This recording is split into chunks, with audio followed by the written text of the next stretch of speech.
मैं अपनी बात एक कहानी के माध्यम से प्रारंभ करता हूं। एक बार एक संत से किसी जिज्ञासु ने प्रश्न किया कि स्वामी जी महाराज, संध्या कैसे करनी चाहिए। स्वामी जी ने सामान्य सा उत्तर दिया कि संध्या आंख बंद करके ही करनी चाहिए। जिज्ञासु ने पुनः प्रश्न किया कि स्वामी जी, ये तो कोई बात नहीं रही। मैंने तो आपसे प्रश्न किया था कि आप कुछ विशेष रहस्य की बात मुझे बताएंगे, लेकिन आपने तो सामान्य सी बात कह दी। क्या भला संध्या कभी आंख खोल करके भी की जाती है? स्वामी जी ने कहा कि संध्या आंख बंद करके करनी चाहिए। जिज्ञासु ने कहा कि महाराज, मैंने तो प्रश्न किया, आप कुछ गहरी बात बताओगे, लेकिन आपने तो सामान्य सी बात कह दी कि संध्या आंख बंद करके करनी चाहिए। क्या भला संध्या आंख खोल करके भी की जाती है? तो स्वामी जी महाराज कहते हैं, बिल्कुल। यदि आप किसी भीड़ भाड़ के स्थान पर बैठे हैं, यदि आप पब्लिक प्लेस पर बैठे हुए हैं और आपने संध्या करने के लिए आंखें बंद कर ली, तो आपका झोला झंडी सब गायब हो सकता है। स्वामी जी ने बस एक सामान्य सा उत्तर दिया, लेकिन इस उत्तर के अंदर बहुत बड़ा रहस्य छुपा हुआ है। बात यह निकल करके आती है कि यदि स्थान सुरक्षित नहीं है तो आप भक्ति भजन पूजन पाठ कुछ भी नहीं कर सकते। आज हमसे हमारी जमीन खींची जा रही है, लेकिन जो जमीन का जमींदार है, जो मालिक है, उसको पता ही नहीं कि कितना बड़ा षड्यंत्र हमारे साथ में चल रहा है।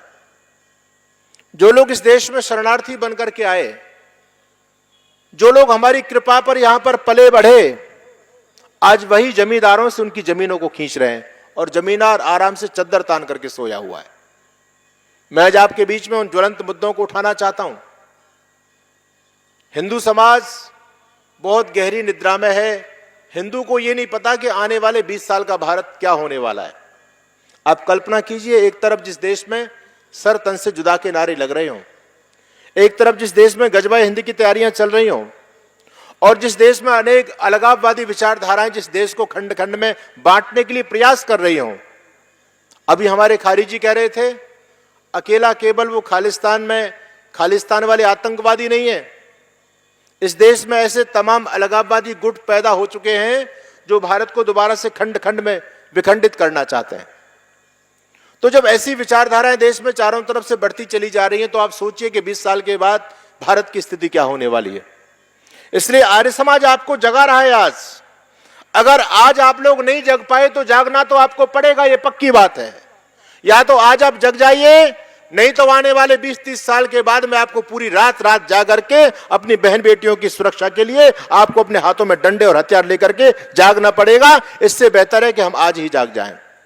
अभी आप लोगों ने बांग्लादेश के अंदर देखा, लोग 4-4 रात तक नहीं सोए। उन्होंने अपने हाथों में तलवार लेकर के, तमंचा लेकर के, लाठी लेकर के अपनी बहन और बेटियों की सुरक्षा के लिए रात जाग करके उनकी रक्षा की। अगर वो लोग पहले जग जाते तो आज उनको रात की नींद अपनी हराम नहीं करनी पड़ती। मैं बार बार कहता हूं कि अगर आज खामोश रहे तो कल सन्नाटा छाएगा। अगर आज खामोश रहे तो कल सन्नाटा छाएगा। आग लगेगी हर बस्ती में, याद दयानंद आएगा। हमको फिर महर्षि दयानंद का वक्तव्य याद आएगा। अगर हमने ऋषि के अनुसार अपने जीवन को जिया होता, ऋषि की मान्यताओं के अनुसार राष्ट्र का संचालन किया होता, तो हमारे हाथ से हमारी जमीन नहीं छीनी होती। इतना बड़ा षड्यंत्र इस हिंदुत्व पर चल रहा है, और ये वैश्विक स्तर पर षड्यंत्र है। ये षड्यंत्र केवल भारत देश में ही नहीं है, पूरी दुनिया से हिंदू को समाप्त करने का एक बहुत बड़ा षड्यंत्र प्रारंभ हुआ आज से सदियों पहले। आजकल बहुत सारे लोग ये कहते हैं कि अब तो हिंदूवादी लोगों की सरकार है, नरेंद्र मोदी केंद्र में बैठे हुए हैं, योगी जी उत्तर प्रदेश में बैठे हुए हैं, फिर सनातन पर खतरा किस बात का है। लेकिन उन लोगों को यह नहीं पता कि सनातन पर खतरा आज से नहीं है, सनातन पर खतरा सदियों से मंडरा रहा है। अब तो थोड़ा सा हमारी कुछ राष्ट्रवादी शक्तियां जब केंद्र में और राज्य में पहुंची हैं, तो लोगों को जागरण होने लगा है कि कितना बड़ा खतरा है। नहीं, लोगों को पता ही नहीं था, हम तो सोते सोते खत्म हो जाते। जितना हमारा इतिहास था, जो देश का सत्य इतिहास था, उसको प्रकाशित नहीं होने दिया पूर्ववर्ती सरकारों ने। वीर सावरकर की सारी पुस्तकों पर बैन लगा दिया गया। जो भी राष्ट्रवादी लेखक होते थे, नाथूराम गौडसे की पुस्तकों को बैन किया गया। जो हमारा देश का वास्तविक इतिहास था, जिनसे इन राष्ट्रद्रोहियों की पोल खुलने वाली थी, उन एक एक पुस्तक को पाबंद किया गया। बंधुओं, अब ये जो सरकारें आई हैं, मैं इस बात को कहता हूं, ठीक है, हम किसी पार्टी के एजेंट नहीं, हम राष्ट्रवादी व्यक्ति हैं, लेकिन इस बात को मैं कहता हूं कि हमारे पास कोई सुरक्षा तो नहीं है, लेकिन आज भी हम मुखरित होकर के जो अपनी बात रख रहे हैं, ये भी इसी सरकार की बदौलत रख पा रहे हैं। अगर ये लोग ना होते तो हम खुले मंचों से सत्य भी नहीं कह सकते थे। अभी जो खड़गे है, जो कांग्रेस का अध्यक्ष बना है, वो तो कहता था कि हमारी सरकार आते ही हम हेट स्पीच का इतना जबरदस्त बिल भारत में लेकर के आएंगे कि कोई किसी के बारे में कुछ बोल ही नहीं सकता। वो लोग खुले मंच से बोल सकते हैं। दुर्भाग्य देश का देखो, पूरी राजनीति उनके आसपास घूम रही है, उन राष्ट्र अलगाववादी तत्वों के साथ में। वो लोग खुलेआम बोल सकते हैं, और यदि हम बोलने का प्रयास करते हैं तो हमको जेल में डाल दिया जाता है। आप लोगों ने कल देखा जामिया विश्वविद्यालय दिल्ली के अंदर क्या हुआ। दीपावली का पर्व जब हमारे हिंदू भाई बहनें मना रहे थे, तो वहां पर उन कठमुल्लों ने जाकर के हमला किया, उनके दीपकों को तोड़ा और उनसे कहा यहां काफिरों का एक भी पर्व नहीं मनाया जाएगा। क्यों नहीं मनाया जाएगा भाई? ये भारत नहीं है क्या? अरे जब तुम्हारे ईद मनाई जा सकती तुम्हारे जामिया विश्वविद्यालय के अंदर, तो हमारी दीपावली क्यों नहीं मनाई जा सकती? और फिर उन्होंने इतने भद्दे भद्दे कमेंट हमारी बहनों के ऊपर किए। ये तो आज खुला तांडव हमारी आंखों के सामने कर रहे हैं, जबकि इनके लगभग 30 करोड़ के लगभग हमारे देश में 30 करोड़ होने के बाद आपको जीने नहीं दे रहे। ये 30 करोड़ होने के बाद आपको रोड पर नहीं निकलने दे रहे हैं। आप जन्मोत्सव की यात्रा निकालते हैं, आप जन्माष्टमी की यात्रा निकालते हैं, आप तिरंगा यात्रा निकालते हैं, आप देवी विसर्जन के लिए जाते हैं, तो आपकी यात्राओं पर पथराव किया जाता है, आगजनी की जाती है, बोतल बम फेंके जाते हैं। ये तो हालात जब है जब वो इस देश में 30% है। अभी जिस दिन 50% हो गए, आप कल्पना कीजिए कि आपको आपके घरों में छोड़ेंगे वो लोग? पहले इनके अतीत के पन्नों को पलट करके देखो, क्या क्या हमारे साथ में दुराचार नहीं हुए। इसलिए मैं निवेदन कर रहा हूं कि आज आपकी जो स्थिति है व्यापार की, घर परिवार की, कारोबार की, बंधुओं, यह स्थिति हमेशा रहने वाली नहीं है। आज हम लोग जो भूल कर रहे हैं, यह भूल कभी कश्मीर के रहने वाले हमारे भाइयों ने भी की थी, आज से 40-45 साल पहले। वो भी निश्चित आराम से अपना जीवन जी रहे थे। उनको भी यह नहीं था कि एक दिन हमको जम्मू कश्मीर छोड़ करके भागना पड़ेगा। उनको यह नहीं पता था कि आने वाले 10 साल के बाद में हमारी कोठियों पर दूसरे लोगों के कब्जे हो जाएंगे। वो भी निश्चिंत बैठे थे हम लोगों की तरह, लेकिन बोलो हुआ या नहीं हुआ उनके साथ में? अरे आप लोगों ने कश्मीर फाइल देख ली, अब तो आंख खुल जानी चाहिए आपकी। ये तो स्पष्ट हुआ है। पाकिस्तान में रहने वाले हमारे पूर्वजों ने कभी सोचा होगा कि इस जमीन से हमारे पूर्वजों का नाम तक मिट जाएगा? अफगानिस्तान में रहने वाले हमारे पूर्वजों ने कभी सोचा होगा कि यहां पर हमारा वंश तक समाप्त हो जाएगा? Iran, Afghanistan, Nepal, Bhutan, Tibet, Sri Lanka, Myanmar, Bangladesh, Cambodia, Philippines, Malaysia, Indonesia, Thailand, Vietnam, ये कभी हमारे देश के अपने हिस्से हुआ करते थे। यहां पर सर्वत्र आर्य लोगों का एक साम्राज्य हुआ करता था, चक्रवर्ती साम्राज्य। आज का जो ईरान है, प्राचीन काल का ये आर्यन था, इसके राजा शल्य हुआ करते थे। ऋषि दयानंद सरस्वती सत्यार्थ प्रकाश में इस बात को कहते हैं, ईरान के राजा शल्य। वहां ये गोल टोपी वाले नहीं रहते थे। आज उस ईरान की धरती पर एक भी रामकृष्ण का वंशज बचा है क्या? बताओ आप। जिस समय आज से हजारों साल पहले जब हमारा शासन वहां हुआ करता था, तो क्या हमारे पूर्वजों ने कभी यह सोचा होगा अपने दिमाग के अंदर कि एक दिन वो भी आएगा, इस ईरान की जमीन से हमारा वंश ही समाप्त हो जाएगा? अरे हुआ या नहीं हुआ? सब कुछ समाप्त हो गया, सब कुछ हमारे हाथ से निकल गया। पूरा यूरोप हमारे हाथ से चला गया, पूरा एशिया हमारे हाथ से चला गया। मानभाव अमेरिका को बसाने वाले भी हमारे पूर्वज थे।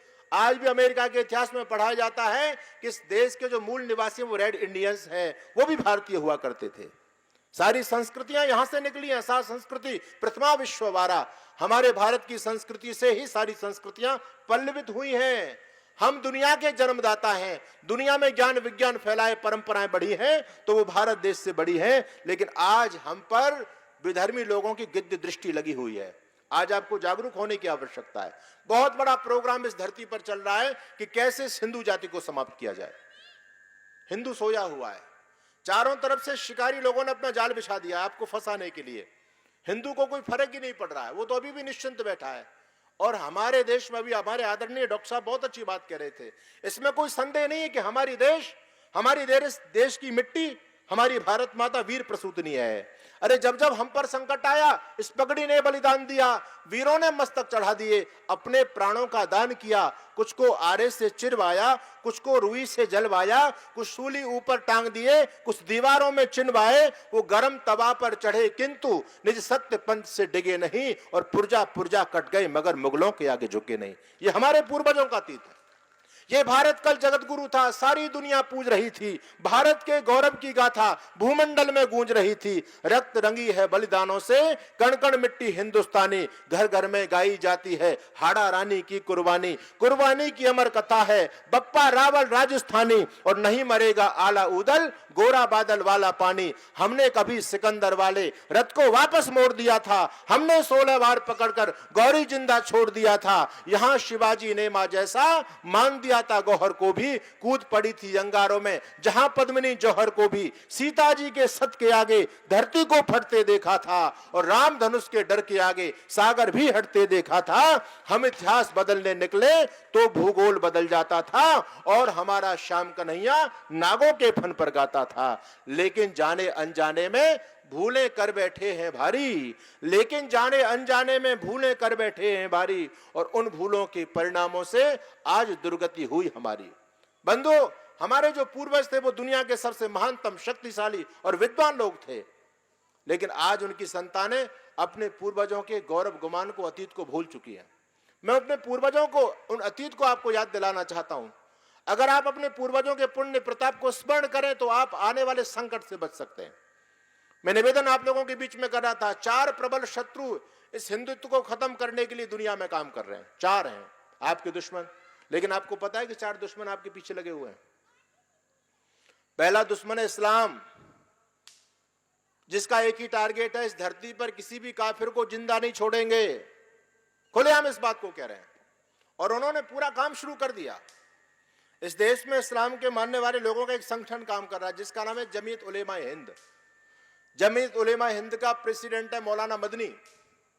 वो बार बार अपनी स्पीच में कहता है कि भारत में 2029 तक 100 जिलों के अंदर हम 1 करोड़ नौजवानों को, मुसलमान नौजवानों को ट्रेंड करके उतार देंगे। किस लिए? वो जानते हैं कि देश में जंगे हालात बनने वाले हैं, लड़ाई होनी है भारत में, भयंकर गृह युद्ध होगा। इसकी आपको तैयारी करनी चाहिए, शांत नहीं बैठना चाहिए।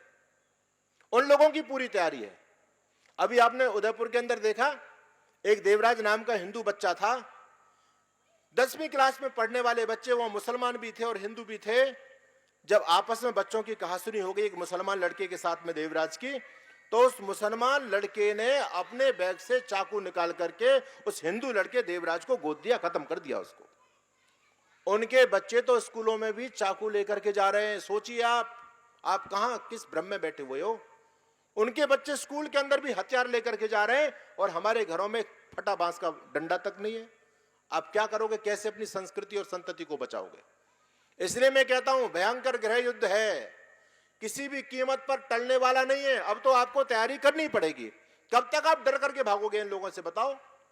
जहां हमारी ताकत कम हुई हम वहां से छोड़ के भाग जाते हैं, फिर जहां जाते हैं कुछ देर में वहां पर भी ताकत खत्म हो जाती है हमारी, क्योंकि ये तो कैंसर का रोग है। तो खत बरबार की तरह इस्लाम बढ़ता चला जा रहा है देश में, और जहां जहां ये बढ़ा वहां की संस्कृति को, वहां के लोगों को खत्म कर दिया पूरी तरह से। अब इसकी दृष्टि केवल भारत देश पर है, क्योंकि भारत दुनिया का बहुत बड़ा देश है। भारत अगर इनके भले ही धरती पर इनके 58 देश हैं, लेकिन इनके जो 58 देश हैं इनमें भारत जितनी ताकत नहीं है। ये भारत को हथियाना चाहते हैं आज की दृष्टि में। इसलिए अनेक प्रकार के जिहाद आपकी धरती पर चलाए जा रहे हैं। अनेक मदरसे इस देश में काम कर रहे हैं, लगभग 4.5 लाख मदरसे इस देश में काम कर रहे हैं। एशिया का सबसे बड़ा मदरसा आपके उत्तर प्रदेश के सहारनपुर जिले के देवबंद कस्बे में चलता है। एशिया का सबसे बड़ा मदरसा है। अगर किसी इस्लामिक राष्ट्र में होता तो बात समझ में आती, लेकिन वो हमारी छाती पर खुला हुआ है। और वहां साइंटिस्ट पैदा नहीं किए जा रहे, वहां इंजीनियर पैदा नहीं किए जा रहे। उनको दिन रात केवल एक ही बात बताई जा रही है कि काफिरों को कैसे खत्म करोगे और इस भारत को गजवा हिंद कैसे करोगे। उनके दिमाग में दिन रात वही चीज डाली जा रही है। जितने भी मदरसे हैं इन पर सरकार को बैन लगाना चाहिए। योगी जी तो एक्टिव हो गए हैं, लेकिन इतना काम नहीं कर पा रहे, क्योंकि योगी जी को खतरा है ना, पैर कमजोर हैं। हिंदू गद्दार है, इसमें कोई संदेह नहीं है। हिंदू गद्दार है। यदि हिंदू सबल होता तो इन विधर्मियों की यहां पर दाल नहीं गलने वाली थी, लेकिन अपने गद्दार कम नहीं है। हम परास्त हुए, सत्य बात कह रहे थे डॉक्टर साहब, बड़े बड़े पराक्रमी हमारे साथ थे, लेकिन वो गद्दार भी तो अपने ही निकले थे ना सारे के सारे। उन्होंने गद्दारी की, और ये गद्दार आज भी देश में कम नहीं है। आपने कभी नरेंद्र मोदी की स्पीच में कभी सुना है नरेंद्र मोदी को कहते हुए कभी सुना कि मेरी सरकार आई तो मैं इस्लाम को खत्म कर दूंगा? कभी बोला नरेंद्र मोदी ने? कभी नहीं बोला। लेकिन फिर भी दुनिया का कोई मुसलमान नरेंद्र मोदी को वोट नहीं देता, भाजपा को कोई वोट नहीं देता। राहुल गांधी अपने स्पीच में तमाम बार बोल चुका है कि हमारी सरकार आएगी तो हम सनातन को खत्म करेंगे, हिंदुत्व को खत्म करेंगे। हिंदुत्व के खिलाफ बार बार बोलता है, फिर भी ये गद्दार हिंदू उसको प्रधानमंत्री बनाने में लगा हुआ है। हिंदुओं जैसा गद्दार दुनिया में कौन मिलेगा? इनको अकल ही नहीं है कि तुमको किस व्यक्ति को प्रमोट करना है, किस व्यक्ति को अपना समर्थन देना है। जिस जाति को अपने शत्रु बोध तक नहीं है कि हमारा शत्रु कौन है और हमारा मित्र कौन है, वो जाति दुनिया में बचेगी कैसे? आप बताइए मुझे। पहला शत्रु है इस्लाम। आज आप शत्रुबोध कीजिए, आपको पता चलना चाहिए कि हमारे शत्रु कितना प्रबल होता चला जा रहा है।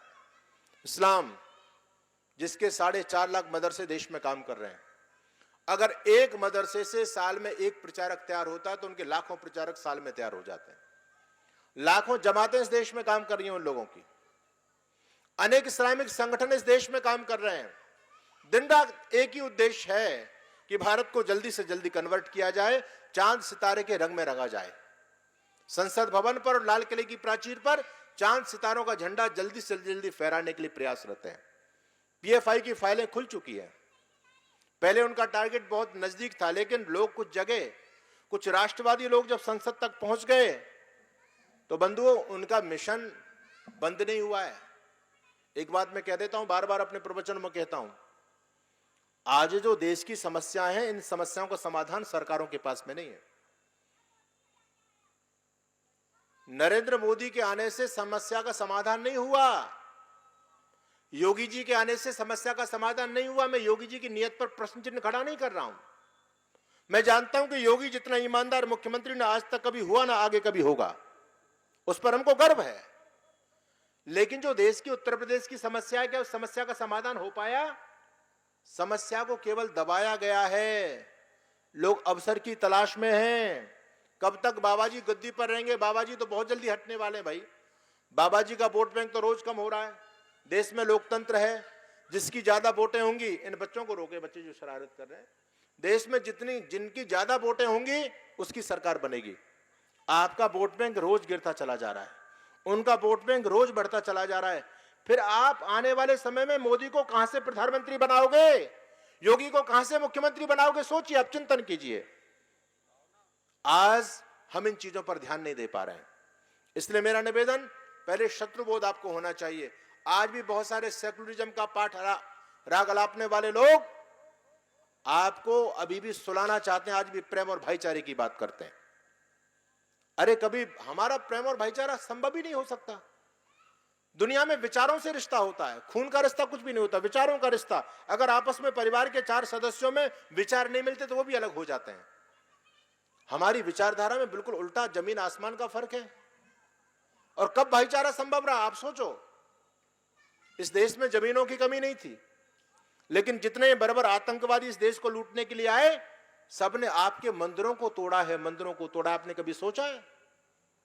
आपकी हर धार्मिक यात्रा पे पथराव किया गया। काशी का मंदिर हो, मथुरा का मंदिर हो, सोमनाथ का मंदिर हो, चाहे देवल देवी का मंदिर हो, दुनिया में हजारों लाखों मंदिर तोड़े गए इस्लाम को मानने वाले लोगों के द्वारा, और आज भी तोड़ेंगे। राम मंदिर के बारे में ओवैसी खुले मंच से बोलता है कि हमारी जब सरकार आएगी, हमारी हुकूमत भारत पर होगी तो हम तोड़ेंगे। आज आप उनका कुछ भी नहीं कर सकते। क्यों तोड़ते हैं वो? अभी बहराइच में अपनी यात्रा जा रही थी देवी विसर्जन के लिए, तो वहां पर पथराव कर दिया गया, बड़ा दंगा हुआ बहराइच के अंदर। क्यों? उनकी कुरान में लिखा है कि अल्लाह के सिवा दूसरा कोई पूजनीय नहीं है धरती पर।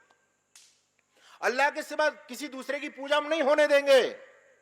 इसलिए तो सारे बर्बर आतंकवादी मंदिरों को तोड़ते रहे, बोले अल्लाह के सिवा किसी की पूजा हो ही नहीं सकती। राम की पूजा कैसे हो सकती है? कृष्ण की पूजा कैसे हो सकती है? देवी सीता भगवती दुर्गा की पूजा कैसे हो सकती है? अल्लाह के सिवा दूसरा कोई पूजनीय है ही नहीं। वो दिन में 5-5 बार एक बात को रिपीट कर रहे हैं कि अल्लाह के सिवा दूसरा कोई नहीं है। अल्लाह के सिवा उनको कोई दूसरा दिखाई देगा तो उसके मंदिरों को तोड़ेंगे, मूर्तियों को तोड़ेंगे और उनके भक्तों को फोड़ेंगे, मारेंगे। आज यही सारा खेल देश के अंदर चल रहा है। इसलिए मेरा निवेदन आप लोगों से कि पहले इस्लाम से सतर्क सावधान हो जाओ। हम इनको भाई समझते रहे, ये चारा समझ करके हमको चाट गए। कदापि भाईचारा संभव है ही नहीं। इस देश का दुर्भाग्य था कि गांधी जैसा एक कापुरुष इस देश में पैदा हुआ। उस गांधी के कुकर्मों का परिणाम हमारी पीढ़ियां भोग रही हैं और आने वाले समय में फिर हम भोगेंगे। हमने चाहे उसको राष्ट्रपिता कह दिया होगा, लेकिन वास्तव में देखा जाए तो उस व्यक्ति ने इतना बड़ा सत्यानाश इस देश का किया। जब धर्म के नाम पर देश का विभाजन हो गया तो फिर इन गंदगी को भारत में क्यों रोका उस गांधी ने? उस व्यक्ति के जीवन पर मैं कभी बोलूंगा तो आपको मैं बस ये कहना चाहता हूं कि उसका जीवन पूरी तरह से एक तरफा था। वो पूरी तरह से इस्लाम परस्त व्यक्ति था। ऐसा ही नेहरू देश को प्रधानमंत्री बना, ऐसा ही गांधी मिला, बंधुओं देश का नाश हो गया। इसलिए गर्व करो कि कुछ ऐसे लोग संसद तक पहुंचे, उत्तर प्रदेश की सत्ता तक पहुंचे हैं। अगर ये लोग ना होते तो आप देखते उत्तर प्रदेश के क्या हालात होते। ये तो आज भी दीपावली नहीं मनाने दे रहे हैं आपको। अभी कुछ दिन और रुक जाओ, यदि इनके मंसूबे इसी प्रकार से बढ़ते चले गए तो आपके सारे मंदिरों को तोड़ेंगे, स्पष्ट इस बात को कह रहे हैं। इसलिए पहले शत्रु को समझो इस्लाम, सावधान हो जाइए बंधुओं। ये सबसे भयंकर है इस्लाम, जो धरती पर कैंसर का रोग है। अगर कैंसर का इलाज प्रारंभ में नहीं हुआ और कैंसर यदि फर्स्ट, थर्ड या चौथे स्टेज पर पहुंच गया तो फिर मौत निश्चित है, ये पक्की बात है। इसलिए समय रहते इसका इलाज करना पड़ेगा। दुनिया में पहला एक महर्षि आया, धरती पर एक ऐसा महापुरुष आया जिसने सत्य को कहने की हिम्मत की, और उस महापुरुष का नाम था दयानंद सरस्वती। मुझे बताओ, महर्षि दयानंद जी महाराज से पहले किसी ने इस्लाम के बारे में 2 शब्द भी बोले हों? कोई नहीं बोल पाया। ऋषि दयानंद सरस्वती ने जाना कि ये इतनी गंदी विचारधारा है, अगर ये विचारधारा समाज में फैलती चली गई तो पूरी सनातन संस्कृति, मानवता पर संकट आ जाएगा। इसलिए ऋषि दयानंद जी महाराज ने हमको सबसे पहले आगाह किया था। आज आवश्यकता है ऋषि दयानंद के अमर ग्रंथ सत्यार्थ प्रकाश को पढ़ करके, उसके 14 समुल्लास को पढ़ करके हम मुस्लिम संप्रदाय के बारे में जाने कि इनकी मंशा क्या है, ये देश में चाहते क्या है। एक तरफ इस्लाम है, दूसरी तरफ क्रिश्चियनिटी है, बहुत तेजी से बढ़ रही है, बहुत तेजी से। जहां पर उनके देश में जगह जगह मदरसे फैल गए, इनके भी देश में जगह जगह चर्च फैलते चले जा रहे हैं। एशिया का सबसे बड़ा चर्च गुरुओं की भूमि पंजाब के जालंधर जिले में बन गया है। 2000 करोड़ की लागत से बनाया गया है, 2000 करोड़ की लागत से। और अभी मैं पंजाब जब गया जालंधर के अंदर, तो आपको आश्चर्य होगा, हजारों की संख्या में रोज धर्म परिवर्तन लोग कर रहे हैं। और सारे धर्म परिवर्तन करने वाले सारे रामकृष्ण के वंशज है, वो दलित लोग हैं, हजारों की संख्या में कर रहे हैं। अभी हमारी पंजाब सभा को चिंता हुई है, अभी पंजाब की धरती पर 10 नवंबर को एक बहुत बड़ा सम्मेलन हो रहा है जिसमें पंजाब के मुख्यमंत्री भी उपस्थित रहेंगे। आर्य समाज आज वहां आगाज करने जा रहा है कि हम इस गुरुओं की धरती को बर्बाद नहीं होने देंगे, किसी भी कीमत पर हम धर्मांतरण नहीं होने देंगे। ये केवल पंजाब सभा को नहीं, हर सभा को अब संकल्प के साथ में आगे बढ़ना पड़ेगा।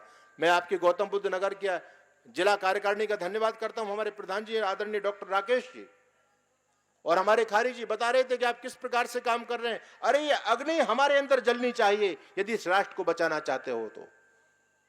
अगर दयानंदी खामोश रह गए तो राष्ट्र बचने वाला नहीं है। राष्ट्र हमारा है, हमारे लोगों ने बलिदान दिया है। अरे हमारे लोगों ने बलिदान दिया है, हम जानते हैं, हमने अपना रक्त बहाया है। आज हमारे हाथ से हमारी जमीन छीनी जा रही है, हम शांत कैसे बैठ सकते हैं? इसलिए आर्य समाज आपको जगा रहा है। पहले शत्रु इस्लाम, सावधान रहिएगा। ऐसे बहुत सारी राजनीतिक पार्टियां हैं जो आज उनकी पैरवी कर रही हैं, पूरी तरह से पैरवी कर रही हैं। हिंदू को कोई चिंता नहीं है, कोई हिंदू हित की बात करता है, हिंदू उसके साथ नहीं है। हिंदू भी उनका साथ दे रहा है, अपने गद्दारों का, राष्ट्रद्रोहियों का, जो आपको नष्ट करने का प्रयास कर रहे हैं, हिंदू उनके साथ खड़ा हुआ है। स्वार्थ इतना ज्यादा हमारे दिमाग में हावी हो गया इतना ज्यादा हावी हो गया कि हमको अपने स्वार्थ के अलावा कुछ दिखाई नहीं दे रहा है। इसलिए बंधुओं, दूसरे शत्रु क्रिश्चियनिटी के बारे में जागरूक हो जाओ आप। इनके जो स्कूल खोले जा रहे हैं देश के अंदर, संकल्प ले लो कि कितना भी बड़ा स्कूल हो, हम अपने बच्चों को पढ़ने के लिए नहीं भेजेंगे। ये जो इनके स्कूल हैं, शिक्षण संस्थान, ये सारे धर्मांतरण के अड्डे हैं, धर्मांतरण के अड्डे। शिक्षा विक्षा की कोई बात नहीं है। हम लोग इस भ्रम में बैठे हुए हैं कि हमारा बच्चा इस स्कूल में पढ़ करके IAS बन जाएगा। भेजकर औलाद अपनी मिशनरी स्कूल में है बहुत ही कष्टदायक। आप हैं बड़ी भूल में। अरे आधुनिक शिक्षा बता गर्दन दबाई जा रही है और आपकी औलाद ईसाई बनाई जा रही है। बहुत तेजी से काम चल रहा है। सेवा के प्रकल्प लेकर के आपके बीच में आ रहे हैं, चावल बोरी दे रहे हैं, लोगों का धर्म परिवर्तन कर रहे हैं। इसलिए सावधान, 2 शत्रु की तरफ मैंने, और इन्होंने पूरा कन्वर्ट कर दिया। पूरा आदिवासी क्षेत्र पूरी तरह से कन्वर्ट हो चुका है। ये लोग इतने चालाक हैं, इतने बदमाश लोग हैं। पहले जब धर्म परिवर्तन करते थे तो नाम बदला करते थे, आजकल नाम नहीं बदल रहे हैं। आजकल इनके पादरी लाल कपड़े में भी घूम रहे हैं। और शहरों में जब पुरुष लोग अपने व्यापार के लिए, नौकरी के लिए घर से बाहर निकल जाते हैं तो इनकी नन आकर के घंटी बजा करके और बाइबल दे रही हैं। इनका समर्पण जबरदस्त है। पूरा वहां से यूरोप से पैसा यहां फेंका जा रहा है, जल्दी से जल्दी भारत को कन्वर्ट करना है। दो शत्रु हो गए, एक इस्लाम, एक क्रिश्चियनिटी। इन दोनों शत्रुओं के बारे में ऋषि दयानंद जी ने हमको दिशा बोध दिया। इस्लाम के बारे में 14वां समुल्लास लिखा और क्रिश्चियनिटी के बारे में 13वां समुल्लास लिखा। लेकिन आर्यों, हमने उनको पढ़ना भूल गए, हम नहीं पढ़ रहे उनके। ऋषि दयानंद का क्या दर्शन था, वो नहीं चाहते थे कि वैदिक संस्कृति का खात्मा हो, लेकिन आज हम निस्तेज होते चले जा रहे हैं। हम आपस की राजनीति में बंटते चले जा रहे हैं, आपस की लड़ाई हम लोग कर रहे हैं। अरे आपस की लड़ाई नहीं, इन दुष्ट लोगों से लड़ाई लड़नी है। और तीसरा शत्रु है वामपंथी लोग, ये कम्युनिस्ट लोग, ये इनसे भी ज्यादा खतरनाक हैं। आज हमारे खारी जी बात कर रहे थे दोपहर के सत्र में बैठ करके, बोले सुप्रीम कोर्ट के अंदर इतने गंदे गंदे कानून बनाए जा रहे हैं, कौन बना रहा है इन कानूनों को? ये सारे कानून बनाने वाले वामपंथी लोग हैं। इनका एक ही काम है कि भारतीय संस्कृति को नष्ट करना है। और अब तक पूर्ववर्ती सरकारों के द्वारा उनको जानबूझ करके चुनिंदा पदों पर पहुंचाया गया, जानबूझ करके पहुंचाया गया। क्योंकि जिन लोगों के हाथ में देश का शासन तंत्र आया, वो लोग ईमानदार नहीं थे, वो भारतीय संस्कृति को चाहने वाले लोग नहीं थे, वो लोग भी अपने लोग नहीं थे। यही तो समझना है आपको कि अपना कौन है। जिस नेहरू को, जिस गांधी को हम अपना मान करके बैठे, ये लोग हमारे नहीं थे, ये उन्हीं के लोग थे। और हमको कंफ्यूज करके, हमारा योगदान लेकर के और उनको स्थापित कर गए ये लोग। तो आज हमारा लोकतंत्र भी खतरे में है। आज कोई सनातन की तरफ से कोई सन्यासी यदि दो शब्द बोल देता है तो हमारा देश का लोकतंत्र उसको तत्काल जेल में डाल देता है। लेकिन कितने मुल्ला मौलवी रोज उटपटांग बयान दे रहे हैं। ओवैसी बोलता, ओवैसी को क्यों नहीं अरेस्ट करते लोग? हमारे किसी विद्यालय के अंदर, गुरुकुल में ऐसा हो जाता है तो एकदम वहां पर पूरी मीडिया फोकस कर देती है। अब जामिया पर कोई मीडिया को नहीं बोलती है। कितना बड़ा षड्यंत्र है। तो ये वामपंथी लोग बड़े खतरनाक हुए। इन लोगों ने हमारे सारे इतिहास को खत्म कर दिया, जानबूझ करके खत्म किया है, जिससे आने वाली नस्लें हमारी खराब हो जाएं, हमारे सनातन से दूर चली जाएं। ये षड्यंत्र वामपंथी लोगों का। बंधुओं, इन लोगों का धर्म अलग से नहीं होता। आप इस भ्रम में रहेंगे, आप नाम से पता चलेगा, जो है ना मार्कंडेय काटजू, नाम से लगता है पंडित जी है, बड़ा विद्वान है वेद का, लेकिन वो मार्कंडेय काटजू कहता है वो वामपंथी व्यक्ति है, सुप्रीम कोर्ट का जज रहा है। वो कहता है गाय और गधे में कोई फर्क नहीं है। और जो गाय को मां मानते हैं उनके दिमाग में गोबर भरा पड़ा है। मैं जैसे बकरा का मीट खाता हूं वैसे गाय का मीट खाता हूं, कर लो मेरा क्या करोगे, मेरी स्वतंत्रता है। नाम क्या है? मार्कंडेय काटजू। लेकिन कितना विश्वमन वो व्यक्ति कर रहा है। ऐसा केवल अकेला मार्कंडेय काटजू नहीं है देश में, ऐसे तमाम काटजू घूम रहे हैं जो वामपंथी विचारधारा को देश में प्रमोट कर रहे हैं। देखो, इन वामपंथी लोग इतने कुटिल थे, ये लोग, इन्होंने ज्यादातर शिक्षा पर काम किया। ये जो गोल टोपी वाले थे ना, इनमें तो ज्यादा माइंड नहीं था। इन्होंने शिक्षा मंत्रालय भले ही अपने हाथ में ले लिया, लेकिन इतिहास लेखन की जिम्मेदारी पूरी इन वामपंथी लोगों को दी। और वामपंथी का काम ही उल्टा चलना। उन्होंने तो पूरा इतिहास उल्टा कर दिया। राणा प्रताप को कोई जगह नहीं है, छत्रपति शिवाजी को कोई जगह नहीं मिली। सारे बर्बर अत्याचारी आतंकवादी देश को लूटने के लिए आए, उनको महान बताया गया देश के इतिहास। ये सारे खेल वामपंथी लोगों का था। और आज भी वामपंथी लोग इतिहास को विकृत कर रहे हैं। हर जगह वामपंथी व्यक्ति सेट हो चुका है, आपको पता नहीं चलेगा। एक राइटर है जिसका नाम है आमिश, उसने भगवान राम के जीवन से संबंधित इतिहास लिखा है, पूरी सीरीज लिखी है, इक्ष्वाकु के वंशज राम, उसकी पूरी सीरीज, लगभग 10-12 पुस्तकें उसकी। बंधुओं, आमिश है, अपना आदमी लगता है आपको, लेकिन वो पूरी वामपंथी विचारधारा से प्रेरित है। और वो भगवान राम के जीवन में क्या बता रहा है?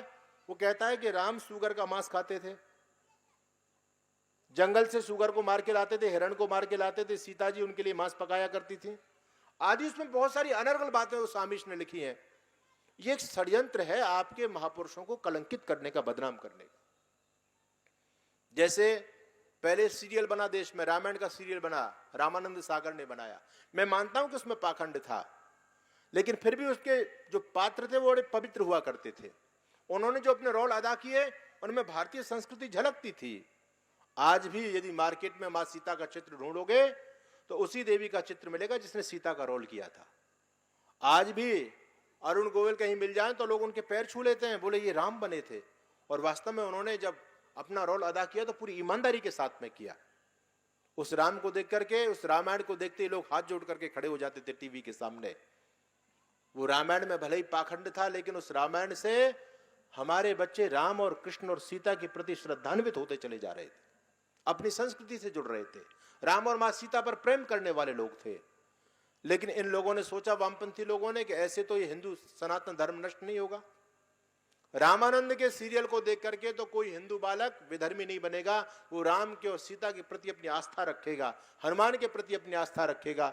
अभी कुछ समय पहले एक नया सीरियल बनाया आदि पुरुष के नाम से, उसमें भी रामायण दिखाई गई। अच्छा एक बात सोचो, तो पहले से रामायण बनी हुई है तो दोबारा तुमको दिखाने की क्या आवश्यकता है भाई। उसमें जो पात्र दिखाए गए हैं उनका दो धेले का चरित्र नहीं है। अब जो आदि पुरुष सीरियल को देखेगा हमारा बच्चा, ना तो वो सीता के प्रति श्रद्धा रखेगा, ना राम के प्रति श्रद्धा रखेगा, ना हनुमान के प्रति श्रद्धा रखेगा। ये कितना बड़ा षड्यंत्र हमारे बीच में चल रहा है, लेकिन हिंदू समाज बेखबर है, उसको पता नहीं है। आज वामपंथी लोग सबसे ज्यादा घातक हैं, ये बुद्धि से हमारे साथ में खेल रहे हैं। विधर्मी लोगों ने इनको पैसा दिया हुआ है और सारे इतिहास को विकृत कर दिया, मनुस्मृति को विकृत कर दिया, रामायण को विकृत कर दिया, महाभारत को विकृत कर दिया। ऐसा कौन सा आपका धर्म ग्रंथ है, ऐतिहासिक ग्रंथ है जो शुद्ध रूप में बचा हो? और सारा काम इन वामपंथी लोगों के दिमाग की उपज है। आज भी वो प्रक्षेप, वो मिलावट आज भी आपके साथ में की जा रही है, आपके धर्म ग्रंथों के साथ छेड़छाड़ी की जा रही है आज भी। तीसरा शत्रु है वामपंथी, और चौथा शत्रु अपना ही है, जिसको मैं कहता हूं गद्दार हिंदू,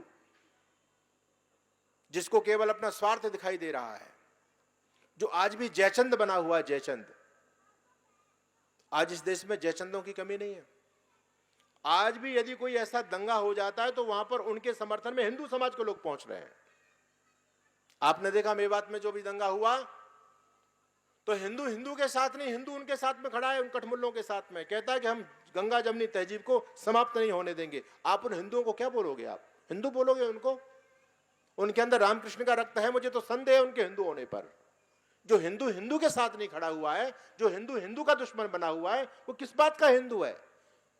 उसके डीएनए पर संदेह होना चाहिए। मैं आपके बीच में निवेदन कर रहा था कि आज ऐसे भी लोग हैं जो अभी डॉक्टर साहब बता रहे थे ना, वो कहते हैं इनको क्या मतलब है, ये समाज के अमन चैन को खत्म करने के लिए भाषण देते हैं।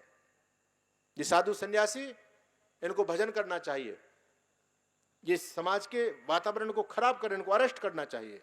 अपना हिंदू बोलता है हमारे खिलाफ, क्यों बोलता है? वो गद्दार हिंदू है, जो सेकुलरिज्म की बात करते हैं, जो कहते हैं ना सारे धर्म बराबर होते हैं। आप अपने धर्मगुरुओं को देखिए, दुनिया का सबसे बेवकूफ धर्मगुरु है हिंदू समाज का धर्मगुरु। इस्लाम का धर्मगुरु पूरी तरह से ईमानदार है, क्रिश्चियनिटी का धर्मगुरु पूरी तरह से ईमानदार है।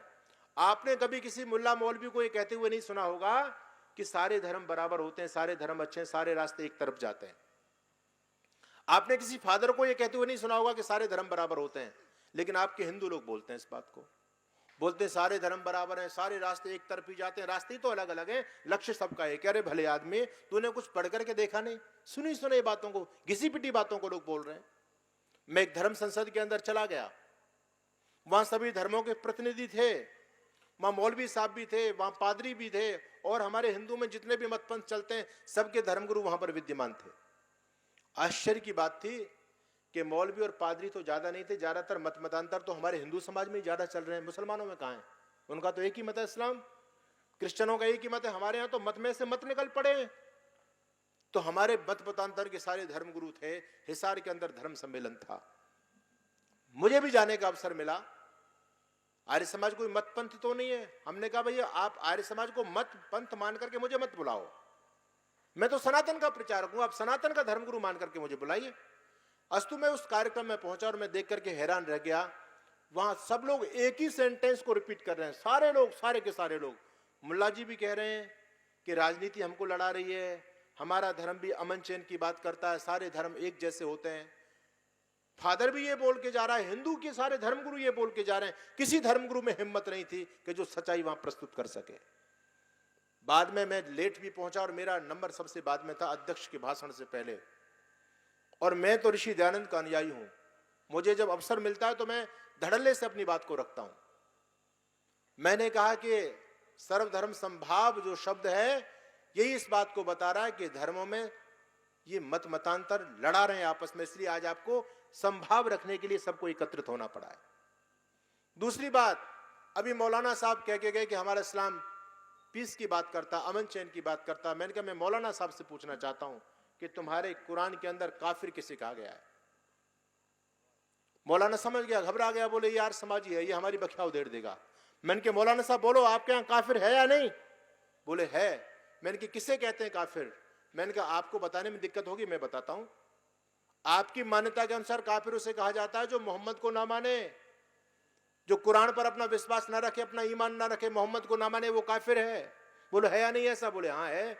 मैंने कहा एक प्रश्न का उत्तर और दे दो, तुम्हारे साथ तुम्हारे धर्म ग्रंथ कुरान में काफिर के साथ में क्या बर्ताव लिखा गया है? बताओ आप। अभी आप बोल रहे थे हमारे कुरान भी प्रेम और भाईचारे की बात करता है, बताओ आप क्यों नहीं बोलते हो?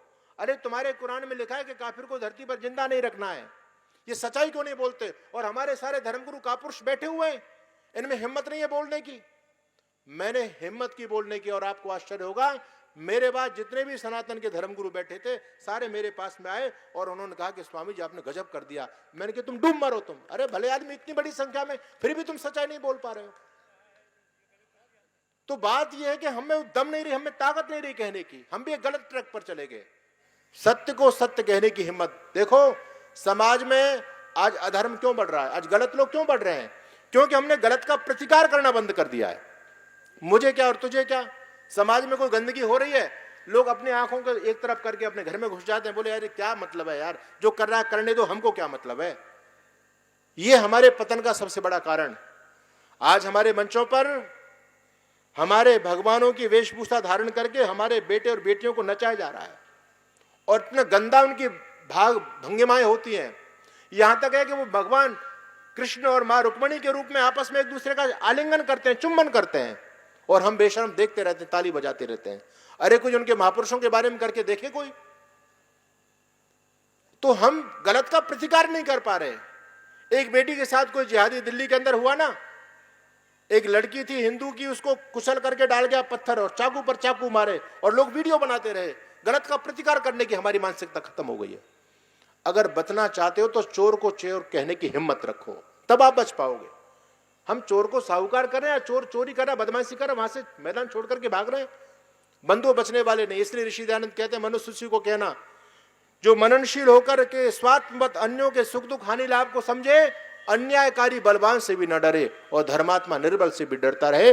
जिसके जीवन में सत्य कहने का साहस हो, वास्तव में वो मनुष्य है। और जो सत्य कहने का साहस नहीं है, उसकी तो आत्मा मर चुकी है, वो मनुष्य किस बात का है। ऋषि दयानंद जी महाराज ने हमको एक प्रेरणा दी है। हमारा गुरु हमको फक्र है अपने ऋषि पर, जो सत्य के लिए 17 बार हलाल का जिसने पान किया। लोग कहते थे कलेक्टर नाराज हो गया है, वायसराय नाराज हो गया है, कमिश्नर नाराज हो गया है, आप सत्य मत बोलो। लेकिन ऋषि दयानंद सरस्वती कहते हैं मेरी उंगलियों को बत्ती भी बना करके जला दोगे, कितनी भी यातना दोगे, लेकिन फिर भी मैं सत्य बोलूंगा, मैं सत्य के अलावा कुछ नहीं बोलूंगा। और धरती पर एक ऋषि हुआ, जब भी बोला, जितना बोला, जो कुछ भी बोला, उसने सत्य बोला, कभी सत्य से समझौता नहीं किया। बंधुओं, आर्य लोगों, हमको ये गर्व है कि हमारा आचार्य इतना पवित्र था। लेकिन आज कहीं ना कहीं हमारे जीवन में शिथिलता आ रही है, हमारे जीवन में अपवित्रता आ रही है। आप अपना अपना आकलन कीजिए। आज देश के जो हालात हैं, अभी हमारे अजमेर के अंदर बहुत बड़ा सम्मेलन था और वहां पर एक कार्यक्रम था आर्य समाज का अतीत और भविष्य। मैंने वहां पर बोला था, मैंने कहा आर्य समाज के भविष्य में ही राष्ट्र का भविष्य सुरक्षित है। अगर आर्य समाज का भविष्य लड़खड़ा गया तो देश बचने वाला नहीं है। आज किसको चिंता है देश की? ये तो ऋषि दयानंद को चिंता थी, हमारे पूर्वजों ने बलिदान दिया तो हमको चिंता है। इसलिए आज आवश्यकता है कि हम सब मत मतांतरों की राजनीति से ऊपर उठकर के राष्ट्र के लिए सोचें। राष्ट्र धर्म सर्वोपरि होता है। यदि राष्ट्र बचा तो आप बचे हो, आपका अस्तित्व है, और राष्ट्र यदि खत्म हो गया तो बंधु आप बचने वाले नहीं हो। महर्षि दयानंद जी महाराज ने कहा, एक ईश्वर एक धर्म और एक जाति। अगर अपना बचाव चाहते हो ना, तीनों पर काम करो। ये जितने मतांतर हमारे समाज में खड़े हुए, ये सब राष्ट्र के लिए घातक हैं। हमारी ताकत बढ़ती चली जा रही है। आपस में लोग लड़ रहे हैं, वो शैव, वो शाक्त, वो वैष्णव, वो राधा स्वामी वाला, वो धन सतगुरु वाला। क्या मतलब है लोगों को? आपस में हम लोग बढ़ते चले जा रहे हैं। इसलिए यदि राष्ट्र को सबल सक्षम बनाना है, आने वाले समय में हम अभियान शुरू करेंगे इसके लिए। एक ईश्वर, एक धर्म और एक जाति। हमारी कोई जाति नहीं, हमारी आर्य जाति, हम सभी आर्य हैं। कोई इस आर्य जाति में छोटा बड़ा नहीं है, कोई दलित और सवर्ण नहीं है। व्यक्ति अपने कर्म से महान बनता है, जाति में पैदा होने से कुछ नहीं होता। जब से हमने ऋषि मान्यताओं को अलग किया है अपने जीवन से, जब से उन पर चलना बंद कर दिया है, तब से हमारे देश का पतन होता चला जा रहा है। इसलिए अगर आप अपना बचाव चाहते हो, समस्याएं बहुत ज्यादा हैं आपके सामने, समाधान केवल एक है, महर्षि दयानंद का चिंतन। अगर ऋषि के चिंतन को मानोगे, ऋषि के ओम के झंडे के नीचे आ जाओगे तो बच जाओगे। ये पक्की बात है, मैं नहीं कहता। ऋषि दयानंद इस बात को कहते थे, अगर उन्नति करना चाहो तो आर्य समाज के झंडे के नीचे आ जाओ, अन्यथा हाथ कुछ भी लगने वाला नहीं है। जितना इस राष्ट्र का भला आर्य समाज चाहता है, उतना कोई भी नहीं चाहता है। और मैं इस बात को बहुत गंभीरता के साथ में बोलता हूं, जिम्मेदारी के साथ में बोलता हूं कि आर्य समाज कुछ भी हो सकता है, लेकिन वो कभी राष्ट्रद्रोही नहीं हो सकता। हमारे रग रग में, हमारी एक एक कोशिका में राष्ट्रभक्ति भरी पड़ी है। पहले भी आर्यों ने बलिदान दिया, और मैं फिर इस बात को कहता हूं कि देश को बलिदान की आवश्यकता तो पड़ेगी, ये तो पक्की बात है। बलिदान का समय आने वाला है, और इस बलिदान में यदि सबसे पहले कोई आएगा तो वो भी आर्य समाजी आएगा। आर्य समाजी कभी पीछे नहीं हटेगा। मैं जानता हूं आज काले बादल हम पर मंडरा रहे हैं, लेकिन जब ऐसा समय आएगा तो ऋषि दयानंद के अनुयायी मोर्चे को संभालेंगे। हम लोगों ने पहले भी मोर्चे संभाले, आगे भी हम संभालेंगे।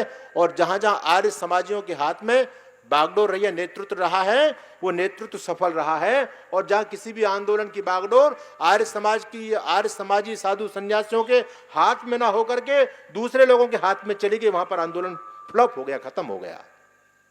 मैं मंच से बोलूंगा तो मामला बखेड़ा हो जाएगा, लेकिन ऐतिहासिक बात बता रहा हूं मैं। एक आंदोलन हमारे पौराणिक भाई बंधुओं ने किया। आज तक गौ माता को मार रहे हैं ना लोग, भारत में गौ हत्या हो रही है, बहुत बड़े पैमाने पर हो रही है। एक पौराणिक सन्यासी थे स्वामी करपात्री महाराज, उन्होंने गौरक्षा के लिए आंदोलन किया। आर्य समाजों ने साथ दिया। आर्य समाज राजनीति नहीं करता था उस समय, जो भी अच्छा काम होता था आर्य समाज उसके साथ खड़ा हुआ करता था। उसके आंदोलन में लगभग 60% आर्य समाजी लोग थे, लेकिन लीडरशिप स्वामी करपात्री जी महाराज के हाथ में थी। अब देखो पतन का दौर, देखो हिंदू समाज का दुर्भाग्य देखो। गौ रक्षा बचाव की बात कर रहे हैं करपात्री महाराज, जो उस समय के शंकराचार्य थे। लोग ये कहते हैं आप गौ रक्षा के लिए आंदोलन कर रहे हैं। बोले हाँ, गौ रक्षा के लिए आंदोलन कर रहे हैं। बोले आप गौ रक्षा के लिए आंदोलन कर रहे हैं, लेकिन तुम्हारे वेदों में तो गौमेध यज्ञ का विधान है, क्या तुम यज्ञ करना बंद कर दोगे? यज्ञ में गाय की बलि नहीं दोगे? तो करपात्री महाराज कहते हैं यज्ञ में तो गाय की बलि दी जा सकती है, पर हम खा नहीं सकते, गाय को मार करके हम खाने नहीं देंगे। अरे ये कौन सा न्याय है भाई तुम्हारा? तुम यज्ञ में तो गाय को काट करके जला सकते हो, मार सकते हो, लेकिन वो खाने के लिए उनको तुम लोग रोक रहे हो, ये कौन सा न्याय? जब इनकी कथनी करनी में अंतर हो गया तो आंदोलन फ्लॉप हो गया। अगर किसी आर्य सन्यासी के नेतृत्व में होता, वो मरे थे आर्य समाजी जाकर के स्वामी करपात्री के आंदोलन में, लेकिन जब लीडरशिप ही डगमगा रही है, उसको सिद्धांतों का कोई ज्ञान नहीं है, तो आंदोलन कहां से सफल हो जाएगा? इसलिए मेरा निवेदन है, कहने को बहुत कुछ है, समय दौर चला है। मैं आपसे आज एक बात कही है मैंने कि शत्रु बोध करो, पहले अपने दुश्मन को पहचानो। आज चारों तरफ से दुश्मनों से घिरे हुए हैं, और दुश्मन आपकी रेकी कर रहा है। महानुभाव, इस भ्रम में मत बैठो कि आप सुरक्षित हैं। आपकी कोठियों पर नजर है, आपकी बेटियों पर नजर है, आपकी संपत्तियों पर नजर है। बहुत सी जगह तो लोगों ने निशान भी लगाने शुरू कर दिए हैं। लोग खुलेआम इस बात को बोल रहे हैं कि लगभग 10-15 साल की बात है, उसके बाद इनकी कोठी पर, इनके मकान पर, इनकी गाड़ी पर हमारा कब्जा होगा। आज इस बात को वो खुलेआम बोल रहे हैं। आपको कौन बचाएगा बताओ? आपके धर्मगुरुओं को तो कोई चिंता है नहीं, वो तो दुनिया के साथ अजूबे बनाने में लगे हुए हैं। शंकराचार्य चांदी के छत्र से और चांदी के सिंहासन से नीचे नहीं उतरते। आज देश में धर्मगुरुओं की कमी नहीं है। 4 हमारे प्रामाणिक शंकराचार्य हैं, सैकड़ों फर्जी शंकराचार्य हैं, हजारों जगतगुरु हैं, हजारों महामंडलेश्वर हैं, हजारों कथावाचक हैं, लेकिन किसी को चिंता है क्या बताओ? यदि नरसिंहानंद के साथ कोई खड़ा हुआ? वो महामंडलेश्वर थे, कोई भी महामंडलेश्वर का बयान उनके साथ में आया हो? अरे हजारों महामंडलेश्वर हैं, यदि सारे महामंडलेश्वर एक स्वर में बोल देते कि हम यति जी के साथ हैं और यति जी ने जो बोला है वो बिल्कुल सत्य है और हम भी पुतला फूंकेंगे, किसी की हिम्मत नहीं होती कि यति जी को जेल में के अंदर डाल देते। किसी को चिंता नहीं है। ये तो आग इन आर्य समाजियों के सीने में लगी हुई है। बोलता है तो आर्य समाजी बोलता है, बाकी दूसरे में हिम्मत नहीं है। इसलिए मैं आपसे निवेदन करना चाहता हूं कि आर्य समाज को समझो। आर्य समाज हिंदू समाज की छावनी है, आर्य समाज हिंदू समाज का रक्षक है। पंडित मदन मोहन मालवीय कहते थे, आर्य समाज दौड़ता है तो हिंदू समाज चलता है, और आर्य समाज चलता है तो हिंदू समाज बैठ जाता है। आर्य समाज बैठ गया तो हिंदू समाज सो जाएगा, और यदि आर्य समाज सो गया तो हिंदू दुनिया से खत्म हो जाएगा। आर्यों, अब तुमको उठने का समय आ चुका है। अब तक कुछ शिथिलता हमारी आई है, इस शिथिलता को हम निश्चित रूप से दूर करेंगे। आगे हिंदू समाज का नेतृत्व करेंगे। इस राष्ट्र को बचाना है। विधर्मियों की किसी भी रणनीति को, जब तक इस धरती पर एक आर्य समाजी जिंदा है, तब तक कभी भी हम भारत में गजबा हिंद नहीं होने देंगे। आर्य समाज खत्म हो जाएगा, उसके बाद भाई कोई कर जाए तो कर जाए, लेकिन जब तक कोई दयानंदी जिंदा है तब तक इन जिहादियों के मंसूबे हम भारत में सफल नहीं होने देंगे। इसके लिए आप सबको एक साथ मिलकर के काम करने की आवश्यकता है। आपकी आगे की योजना फिर हम आपके बीच में बताएंगे। आपने बहुत बात को ध्यान से सुना। मैं आप सभी का धन्यवाद करता हूं। ओम शम।